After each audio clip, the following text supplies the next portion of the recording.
ایک بدو آئے، ایک صحابی آئے، یا رسول اللہ میرا باپ میرے مال کو خرچ کر دیتا ہے، مجھ سے پوچھتا نہیں ہے۔ تو ہم نے کہا بلاؤ اسے۔ ان کو جب بلایا گیا تو اس نے پوچھا کیوں بلا رہے ہیں؟ کہ تیرے بیٹے نے شکایت کی۔ تو ان کو اتنا دکھ ہوا، انہوں نے چند اشعار پڑھے دل ہی دل میں، زبان پہ نہیں، دل ہی دل میں،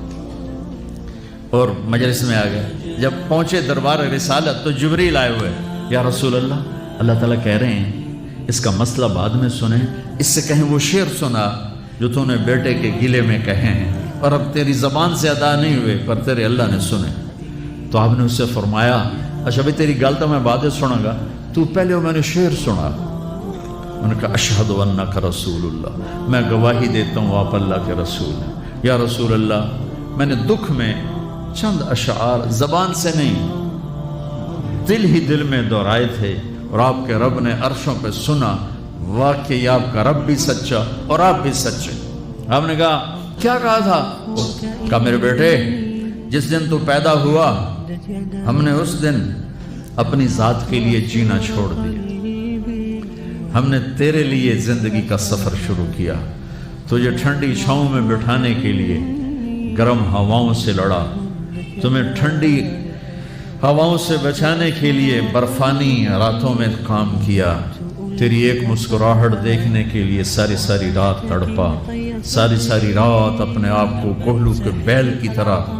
اپنی ساری جوانی کا رس نچوڑ کے تیری ہڈیوں میں ڈال دیا، میں بوڑھا ہوتا گیا، تو پروان چڑھتا گیا، میری کمر جھک گئی، تیری کمر اٹھ گئی، میری ٹانگوں سے جان نکل گئی، تیری ٹانگیں مضبوط ہو گئی، میرے ہاتھ کانپنے لگے، تیرے ہاتھ مضبوط ہوئے، میں لڑکھڑانے لگا، تو اترانے لگا، تو مجھے خیال آیا کہ جیسے میں اس کے لیے دھکے کھاتا تھا، اس کی زندگی کی دعائیں مانگتا تھا، اس کے لیے تڑپتا تھا، چلو آج میرا یہ سہارا بنے گا۔ لیکن جب تجھ میں جوانی کی لہر دوڑی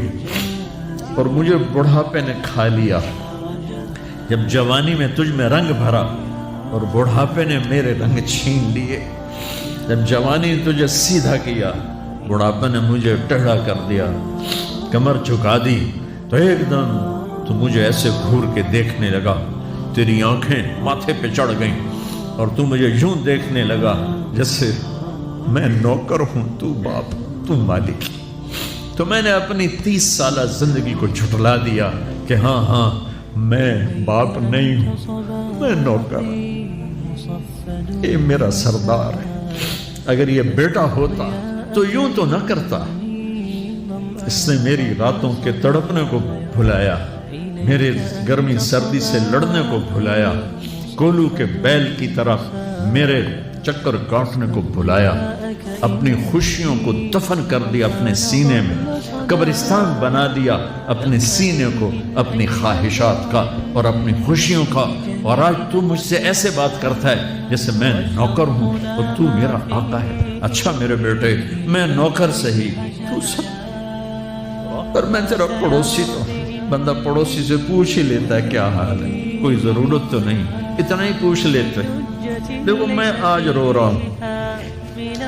یہ بڑے دردناک اشعار ہیں، میری اردو میں اتنی وسعت نہیں ہے کہ میں ان اشعار کا درد سمجھ سکوں اردو کے الفاظ میں، لیکن اتنا بتاتا ہوں کہ میرے نبی روتے روتے ہچکی لگی، اتنا روئے، اور آپ نے اس بچے کے گریبان کو یہاں سے پکڑ کر دفع ہو جا، میری نظروں سے دور ہو جا، انت و مالک لابیک، تیرا سب کچھ تیرے باپ کا ہے، یہی باپ آج تمہارے ہاتھوں ذلیل ہو رہے ہیں۔